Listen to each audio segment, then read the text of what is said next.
అందరూ ఉన్నారు. ఏమండి ఈ శరీరాన్ని రకరకాలైనటువంటి దుర్వ్యసనాలకు లోనైపోయి శరీరాన్ని పాడు చేసేసుకుని దేవుడిచ్చినటువంటి ఆత్మను ఆర్పివేసేసుకునేటువంటి వారు అందరూ ఉన్నారు. నీ దేహమును బట్టి చేసిన కార్యములను దేవుడు ఖచ్చితంగా లెక్క అడుగుతాడు. ఈ రాత్రికాల సమయంలో దేవునికి భయపడతావా నా సహోదరుడు, ఆ సహోదరి?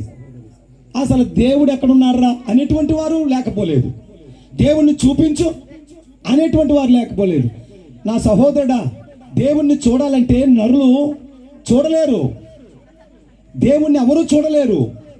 దేవుని లేఖనంలో ఒక మంచి మాట ఉంది, దేవుణ్ణట నరులు ఎప్పుడును ఎన్నడును చూచి ఉండలేదని రాయబడి ఉంది బైబిల్లో. దేవుణ్ణి ఎవరు కనులారు చూడలేమండి.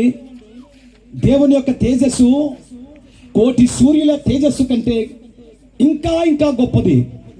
ఒక రోజు వస్తుంది పిల్లరా, ఆయన వెలుగును తప్ప దేవుడు ఎలా ఉన్నారో కరెక్ట్గా ఎవరు చూడలేరు, చూస్తే బ్రతకలేము. గనుక దేవుడు ఉన్నారు అని నమ్మాలి. మనం చూడకుండా నమ్మినటువంటి వారు ధన్యులు. చాలాసార్లు చూపించు నేను నమ్ముతానంటారు. దేవుణ్ణి ఎవరు చూపించలేమండి.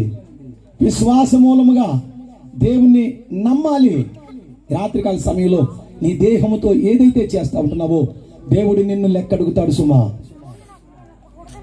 అందుకోసమే నీ దేహముతో మంచివి చేసిన చెడ్డవి చేసిన దానికి దేవుడు ఖచ్చితంగా ప్రతిఫలాన్ని ఇస్తారు. ఒక మంచి మాట మత్తయి సువార్త 12వ అధ్యాయము. దయచేసి 4 మాటలు త్వరగా వినడానికి